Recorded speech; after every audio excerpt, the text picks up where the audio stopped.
Comment acquiert-on une nouvelle compétence? C'est une question qui a fasciné Edward Thorndike, 1874-1949, lorsqu'il étudiait l'apprentissage animal en 1898. Pour y répondre, il a conçu une boîte de casse-tête ingénieuse, à l'intérieur de laquelle des chats ne pouvaient s'échapper qu'en actionnant un levier pour ouvrir la porte. Lorsqu'il a placé chaque chat affamé dans le dispositif pour la première fois, les chats voulaient aussitôt en sortir pour se nourrir. Ils passaient leurs pattes à travers les ouvertures, miaulaient et grattaient la porte. Mais au bout de quelques minutes, les chats actionnaient par chance le levier pour ouvrir la porte, s'échapper et accéder à de la nourriture. Au début, les chats trouvèrent la solution par accident. Au moyen de graphiques, Thorndike a mesuré le temps qu'il a fallu aux chats pour se libérer et le taux d'apprentissage. Progressivement, les chats ont appris à associer le fait d'appuyer sur le levier avec la récompense de sortir de la boîte et d'avoir à manger. Après chaque tentative réussie, les chats ont mis en moyenne moins de temps à s'échapper. Au bout de 20 à 30 tentatives, le comportement est devenu si automatique que les chats pouvaient s'échapper en quelques secondes. Autrement dit, la résolution du problème a fini par devenir habituelle après un certain nombre de répétitions successives. C'est d'ailleurs comme cela que les chats apprennent à ouvrir les portes, mais ils ne savent pas encore comment les refermer. Thorndike a formulé l'hypothèse que les animaux, pour comprendre leur environnement physique, doivent interagir physiquement avec celui-ci par essai et erreur, jusqu'à ce qu'un résultat positif soit obtenu. Pour Thorndike, si une action apporte une récompense, cette action resterait gravée dans la mémoire. Dans sa thèse, Thorndike a déclaré que tout comportement ayant des conséquences agréables est susceptible de se répéter et tout comportement ayant des conséquences désagréables est moins susceptible de se répéter. Il a appelé ce phénomène la loi de l'effet, qui a expliqué comment les créatures, même sauvages, peuvent acquérir de nouvelles habitudes. Cette notion rappelle beaucoup la théorie de l'évolution de Darwin. Si un certain caractère procure un avantage pour la reproduction, alors ce caractère persistera. Grâce à son expérience, Thorndike avait posé les bases de notre compréhension du développement des habitudes et des règles qui orientent notre comportement. Le goût de la récompense, le conditionnement opérant. Burrhus Frederick Skinner, 1904-1990, est considéré comme l'un des scientifiques les plus influents du XXe siècle. Il est à l'origine du conditionnement opérant, un concept majeur en psychologie qui a posé les bases de la science du comportement. Influencé par le travail d'Edward Thorndike, Skinner a conçu une boîte à conditionnement opérant, ou boîte de Skinner, un espace confiné contenant un levier ou un bouton qu'un rat pouvait toucher pour recevoir une récompense, généralement de la nourriture, associée à un système qui enregistre les réponses. La boîte a fourni une scène observable pour démontrer le concept de renforcement de Skinner, décrivant dans son étude « The Behavior of Organisms, an Experimental Analysis » que le comportement renforcé-récompensé tend à se répéter et que les comportements qui ne sont pas renforcés ont tendance à disparaître. Ainsi, le rat pousse le levier, obtient de la nourriture, il veut donc continuer à pousser le levier quand il a faim, parce que cela est suivi d'une récompense pour se nourrir et survivre. Sans récompense, il est peu probable qu'il y ait une réaction et encore moins d'habitude. C'est le même principe qui peut être utilisé par les enseignants pour encourager leurs élèves à apprendre leurs leçons. Au début, ils peuvent complimenter, encourager ou récompenser la participation de chaque élève, que leur réponse soit correcte ou non. Progressivement, l'enseignant ne fera l'éloge des élèves que lorsque leurs réponses seront correctes et, au fil du temps, seules les réponses exceptionnelles seront louées. Vous pouvez également apprendre à votre chat à utiliser les toilettes avec cette procédure. Mais vous devrez être patient et prévoir un stock de friandises. Tout le monde renforce, façonne et raffine continuellement les comportements des autres, intentionnellement et accidentellement. En l'occurrence, cela signifie que les parents, amis, enseignants peuvent avoir une influence sur l'autre sans que personne ne s'en rendent vraiment compte. Le conditionnement opérant décrit comment les conséquences conduisent à des changements de comportement volontaires. Il y a deux éléments principaux dans le conditionnement opérant, le renforcement et la punition. Les renforçateurs vous incitent à refaire quelque chose, tandis que les punitions ont l'effet contraire. Le renforcement et la punition peuvent être positifs ou négatifs, mais cela ne veut pas dire bon ou mauvais. Le renforcement positif renforce le comportement en offrant une récompense après un événement désiré. L'enfant qui reçoit un câlin après avoir aidé ses parents, un collègue qui reçoit des compliments de son équipe pour avoir bien travaillé, tout cela a été appris par le renforcement positif. Le renforcement négatif renforce le comportement en éliminant ou en évitant un stimulus gênant ou désagréable, comme une soirée sans devoir parce que vous avez réussi un examen. Éteindre votre réveil qui sonne ou couper ce bip infernal de sécurité après avoir mis votre ceinture de sécurité dans votre voiture. Tout cela renforce tant vos bonnes habitudes, réussir ses études, se réveiller à l'heure, attacher sa ceinture de sécurité dans la voiture, etc., que les mauvaises. Regarder la télévision pour calmer l'ennui, manger pour oublier l'anxiété, procrastiner pour soulager du stress, etc. La punition est définie comme le contraire du renforcement parce qu'elle est conçue pour affaiblir ou éliminer un comportement plutôt que de l'augmenter. La majorité des choix que nous faisons chaque jour peut nous sembler être le résultat de notre libre arbitre, de notre réflexion individuelle. Mais en réalité, nous agissons le plus souvent de façon automatique en réponse à un environnement, des émotions ou des problèmes rencontrés. Nos processus cognitifs, pensées, perceptions, sentiments, souvenirs, influencent également notre apprentissage. Il y a des choses que vous voulez et d'autres que vous ne voulez pas. Et vous pouvez apprendre, à travers ces désirs, à vous comporter d'une certaine manière. En fin de compte, il s'agit d'un système assez mécanique qui ne repose pas vraiment sur un processus décisionnel élaboré. Ces travaux constituent le point de départ idéal pour discuter de la façon dont les habitudes se développent dans notre propre vie. Ils apportent également des réponses à des questions fondamentales, telles que sont les habitudes et pourquoi notre cerveau se préoccupe-t-il de les construire? La science des habitudes. Nous sommes ce que nous faisons de manière répétée. L'excellence n'est donc pas une action, mais une habitude. Will Durant, philosophe, historien et écrivain américain. Pourquoi le cerveau développe des habitudes? Une habitude est une action ou un comportement qui a été répété suffisamment de fois pour devenir plus ou moins automatique. Selon une étude intitulée Habits, a Repeat Performance de Neil, Wood et Quinn de l'université Duke, environ 45% de ce que nous faisons au quotidien fait partie de nos habitudes et ne repose pas sur des décisions éclairées. L'énergie est une ressource rare et nous avons évolué pour déployer le moins d'efforts possible. Nous n'avons ni le temps ni l'énergie nécessaire pour réfléchir à chacune des petites actions que nous menons chaque jour. C'est pourquoi nos cerveaux sont toujours à la recherche de solutions pour économiser notre énergie. Une façon de le faire est de transformer nos actions répétitives en habitudes. Imaginez que vous jouez à un nouveau jeu vidéo. Au début, vous ferez beaucoup d'erreurs et perdrez plusieurs fois. Mais ces erreurs vous donnent une chance de réessayer. Vous élaborez automatiquement un nouveau plan pour surmonter l'obstacle où vous avez échoué. Vous avez compris l'erreur et passez au niveau suivant.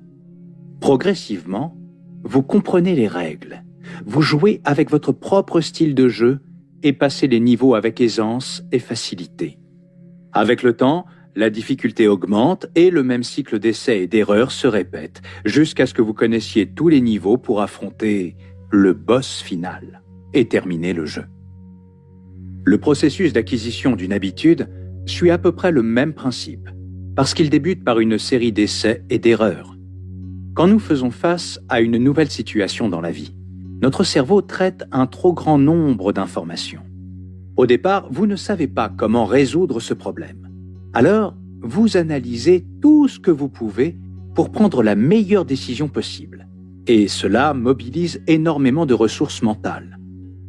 Après un certain temps d'essai et d'exploration, vous tombez sur une solution, comme les chats de Thorndike, qui activent le levier par hasard, ce qui aboutit à une récompense. Après avoir découvert une récompense inattendue, vous vous sentez bien. Votre cerveau s'emploiera activement à identifier le comportement spécifique qui a précédé la récompense et va associer le déclencheur avec des émotions joyeuses pour le reproduire. Ainsi, lorsque l'occasion se présentera pour retrouver du plaisir, votre cerveau va produire de la dopamine, un neurotransmetteur qui contrôle votre attention, votre motivation et vos actions pour vous concentrer sur une seule chose, la récompense. Et comment l'obtenir? Tout ce que vous avez associé à une promesse de récompense ou à une sensation de plaisir, une réduction de 70% dans un centre commercial, l'odeur d'un délicieux burger ou une belle personne qui vous sourit, va générer de la dopamine. Peut-être qu'en rentrant chez vous, vous avez envie de vous détendre en regardant la télévision. Cela agit comme un déclencheur et votre cerveau commence alors à anticiper le retour à la maison après le travail pour regarder une série. Ainsi, vous découvrez que regarder la télévision vous détend et vous fait oublier le temps. Cette boucle de rétroaction est à l'origine de tout comportement humain. Essayer, échouer, apprendre, essayer autrement, puis, à un moment donné, se satisfaire de la solution. Avec l'expérience, les pratiques jugées inutiles, inefficaces, laborieuses, dangereuses ou douloureuses disparaissent au profit d'actions utiles. C'est ce que nous a enseigné Skinner avec son concept de renforcement. Cela devient une habitude. Les habitudes sont des solutions fiables tirées de l'expérience vécue pour résoudre des problèmes récurrents de notre environnement. Lorsque vous faites face à des problèmes spécifiques récurrents, votre cerveau commence à automatiser le processus pour le résoudre. Cela libère de l'espace mental, ce qui en fait un comportement efficace qui peut être effectué avec relativement peu de réflexion. Maintenant, chaque fois que vous vous sentirez seul et que vous avez envie de connexion sociale ou d'approbation, vous irez sur Facebook ou Instagram. Chaque fois que vous chercherez une réponse pour réduire l'incertitude, vous ferez une recherche sur Google. Chaque fois que vous vous ennuierez et que vous aurez envie de statut et de prestige, vous prendrez la manette de jeux vidéo. Un choix qui exigeait autrefois des efforts est maintenant automatique. Les habitudes sont des raccourcis mentaux par expérience qui facilitent le quotidien. Lorsque des conditions familières sont réunies, vous pouvez appliquer automatiquement la même solution apprise en une fraction de seconde tout en ignorant le processus d'essai et erreur. Cela nous permet de prendre le même trajet quotidien pour nous rendre au travail sans réfléchir, de traverser un passage piétonnier lorsque le feu est vert, de mettre nos chaussures. Ces habitudes réduisent la charge cognitive et libèrent la capacité mentale pour que vous puissiez concentrer votre attention sur d'autres tâches, telles que savoir ce que vous allez préparer pour dîner ou lire et comprendre un texte en même temps. Les habitudes sont donc profondément ancrées dans notre cerveau, ce qui constitue un énorme avantage pour nous dans la mesure où nous n'avons plus à réapprendre ce que nous avons appris. Mais le problème, c'est que notre cerveau ne fait pas la distinction entre les bonnes et les mauvaises habitudes. Ainsi, les mauvais automatismes sont toujours là. Ils observent en silence et sont toujours à l'affût de bons déclencheurs et de récompenses pour vous inciter à l'action. Grâce à vos habitudes, vous créez de la liberté. Sans de bonnes habitudes productives, vous aurez toujours des difficultés à gérer votre temps, à vous concentrer et à être efficace. Sans de bonnes habitudes de santé, vous semblerez toujours à court d'énergie et stressé. Sans de bonnes habitudes d'apprentissage, vous aurez toujours l'impression d'être en retard, de ne rien retenir et de tourner en rond. Sans de bonnes habitudes sociales, vous risquez de neutraliser vos talents, votre réseau et votre bien-être. Si vous êtes toujours obligé de prendre des décisions sur des tâches simples, vous aurez moins de temps libre pour être créatif et répondre à de nouveaux défis et de nouvelles expériences.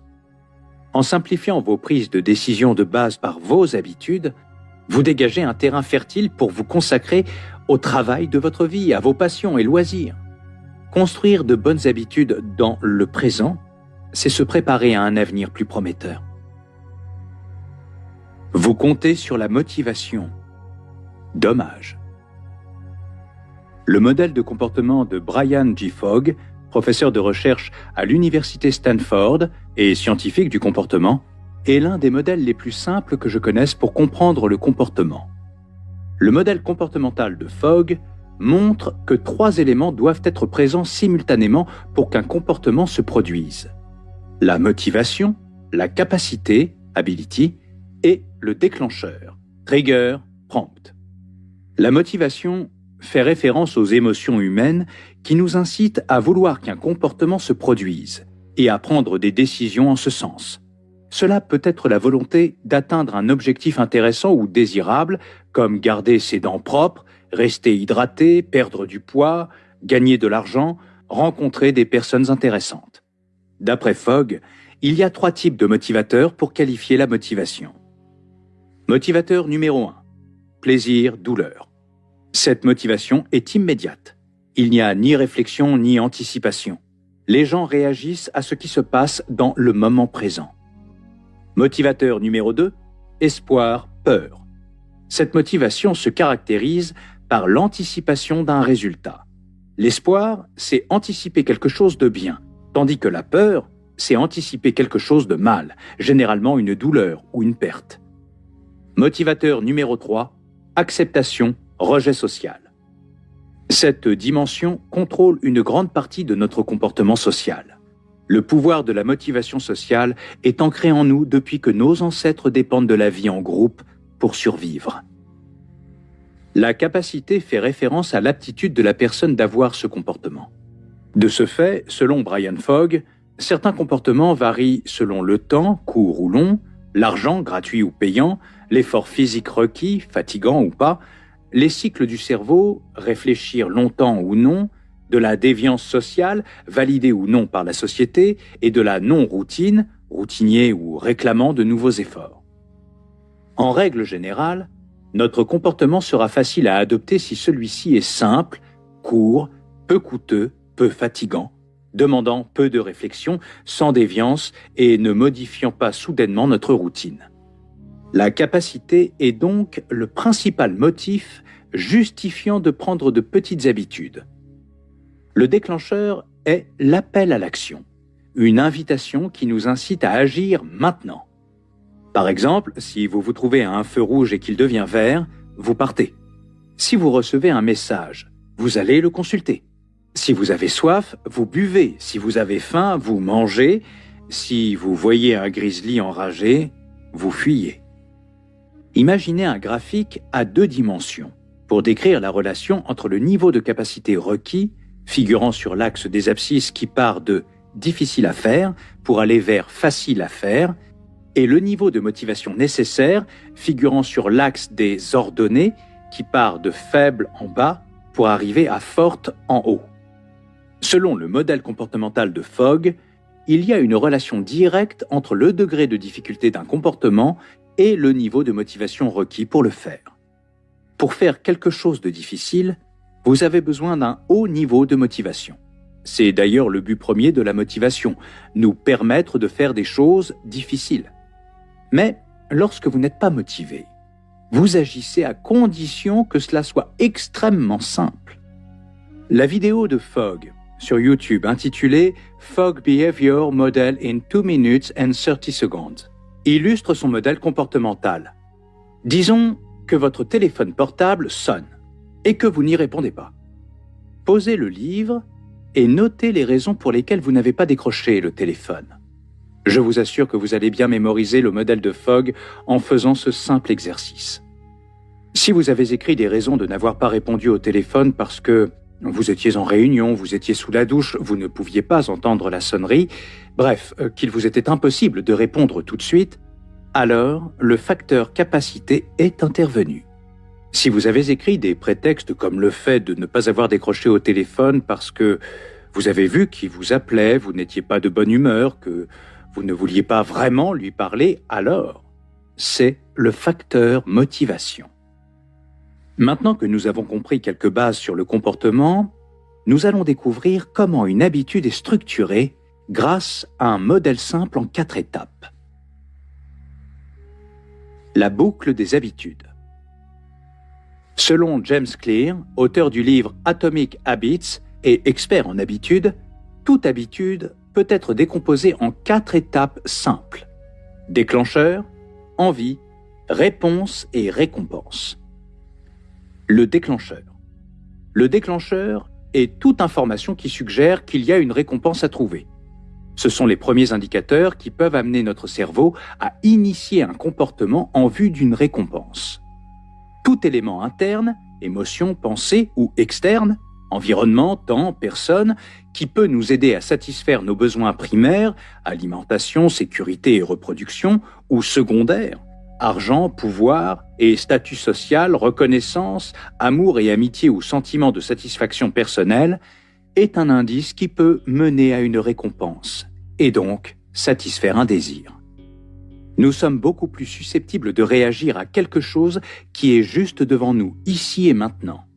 Cette tendance remonte à une époque où la survie reposait sur des préoccupations immédiates, telles que trouver de la nourriture et de l'eau et éviter des prédateurs violents comme le tigre à dents de sabre. Un téléphone qui sonne, un feu qui devient vert, un sentiment de stress, entrer dans une pièce sombre, la faim et la fatigue sont des exemples de déclencheurs. L'envie. L'envie correspond à la motivation que vous avez pour changer un état d'insatisfaction. Ce sont les prédictions que vous faites sur les déclencheurs perçus. Ce sont vos interprétations internes des déclencheurs que vous percevez selon vos expériences passées, votre état actuel ou vos croyances. Les déclencheurs n'ont de sens que lorsqu'ils sont interprétés. Vos pensées, vos sentiments et vos émotions transforment un déclencheur en motivation pour agir en prévision d'un résultat positif ou agréable. Ainsi, vous n'avez pas envie de décrocher votre téléphone, mais vous avez envie de savoir qui vous appelle. Vous n'avez pas envie de traverser le passage piéton, mais vous voulez vous approcher de votre destination. Vous n'avez pas envie d'appuyer sur un interrupteur, mais d'éclairer la pièce sombre pour voir. Vous ne voulez pas manger, mais calmer votre faim. Votre interprétation au déclencheur peut changer selon vos expériences passées. Si un fumeur voit un paquet de cigarettes, il peut avoir envie de fumer, mais un non-fumeur, qui voit ce paquet, pourrait trouver cela répugnant. Votre interprétation au déclencheur peut changer selon votre état actuel. Vous allez dans la cuisine et vous voyez un gâteau. Si vous avez faim, vous le prenez. Mais si vous avez déjà bien mangé avant, vous n'aurez envie de rien. Votre interprétation peut changer selon vos croyances. 2 personnes consultent la même information, la conclusion ne sera pas la même si l'un est conservateur et l'autre libéral. La réponse. La réponse est le comportement que vous devez accomplir pour obtenir la récompense. Elle peut prendre la forme d'une pensée ou d'une action.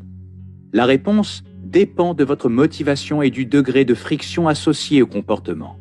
Si une action particulière exige plus d'efforts physiques ou mentaux que ce que vous êtes prêt à dépenser, alors vous ne la ferez pas. Votre réponse dépend aussi de votre capacité à la faire. Répondre au téléphone qui sonne, traverser l'intersection lorsque le feu est vert, enfiler vos vêtements est facile.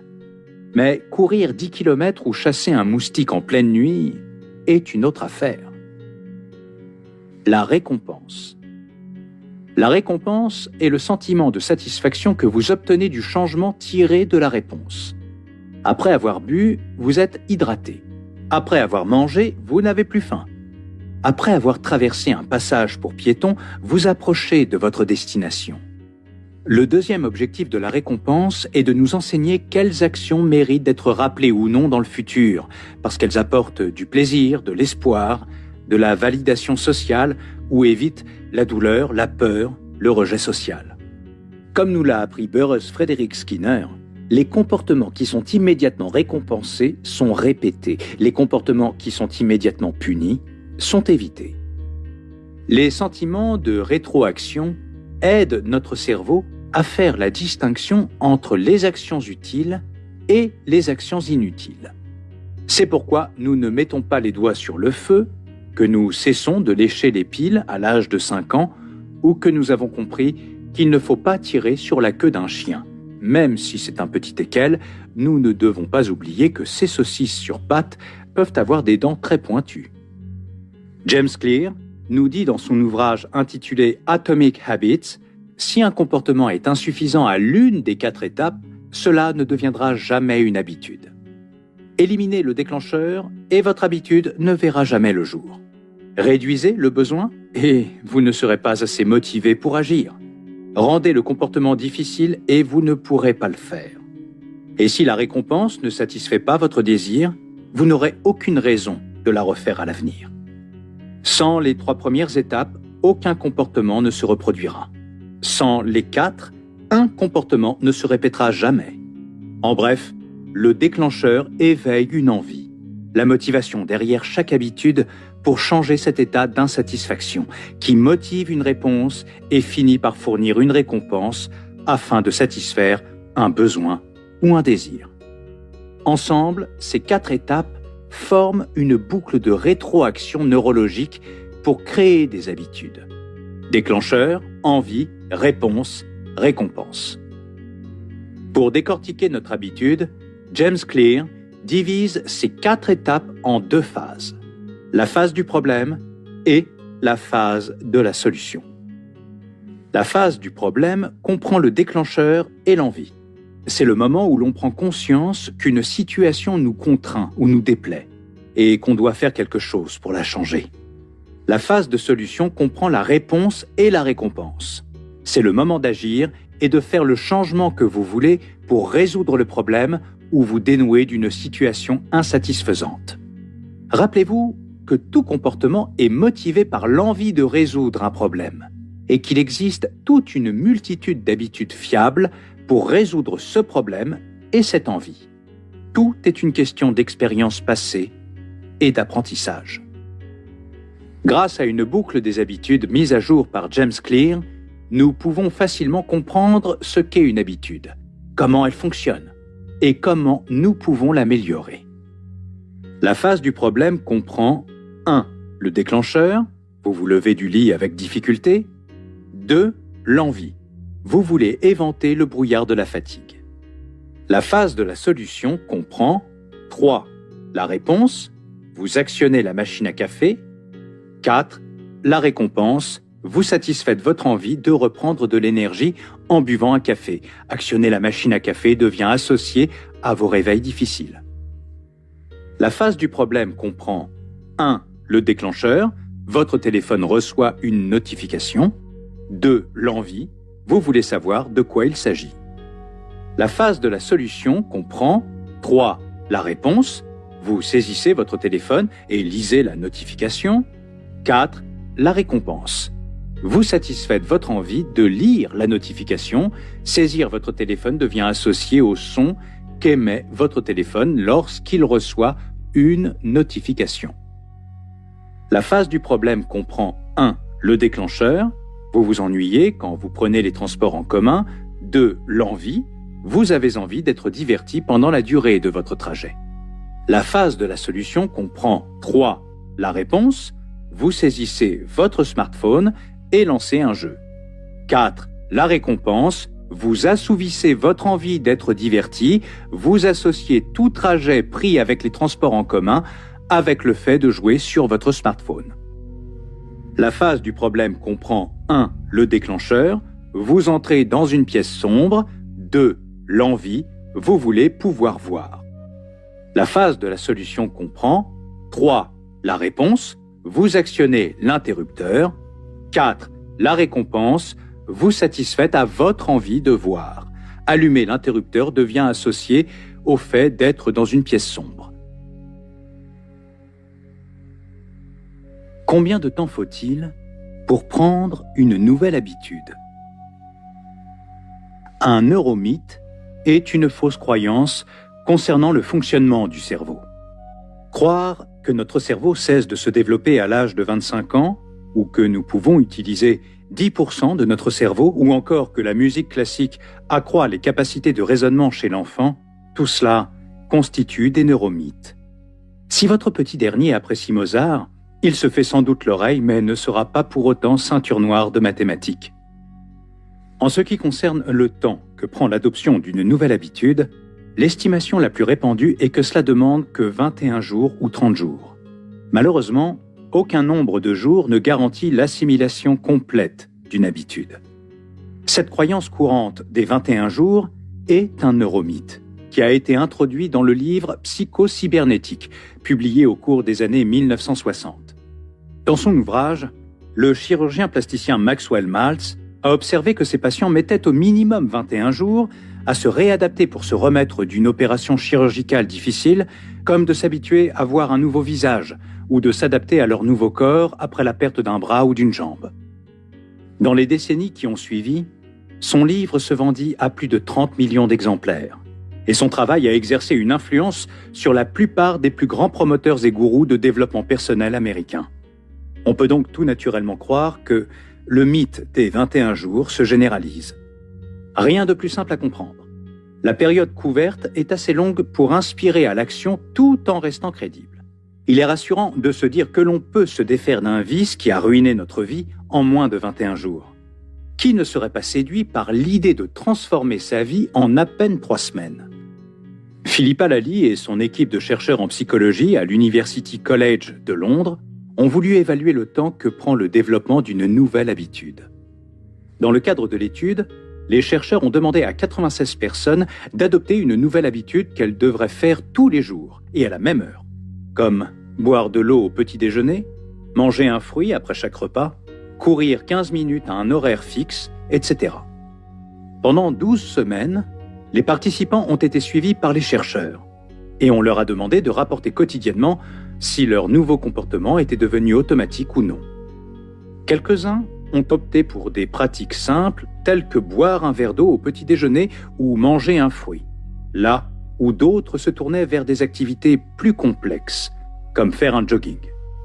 Résultat, il a fallu en moyenne entre 18 jours et 254 jours, 8 mois, aux participants pour développer une nouvelle habitude.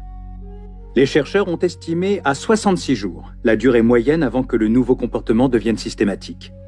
Les résultats sont simplifiés à l'extrême. Le temps nécessaire à la création d'une nouvelle habitude varie considérablement selon la complexité du comportement. Boire de l'eau au réveil est plus simple que de courir 2 km tous les matins, de la personne, des circonstances et de son environnement. Alors, combien de temps cela prend-il pour développer une nouvelle habitude ? La réponse est que cela ne s'arrête jamais. Parce que si vous arrêtez, alors votre comportement n'est plus une habitude. Pour créer une habitude, vous devez la pratiquer. C'est un processus qui ne doit jamais s'arrêter. Déroger occasionnellement au nouveau comportement ne nuit pas à son adoption. C'est sa répétition dans un contexte similaire qui permet d'en faire une habitude. Ainsi, la répétition apporte plus que la durée.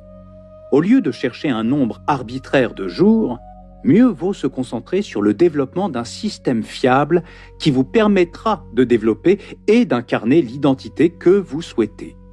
Progressivement, le comportement répété deviendra de plus en plus automatique.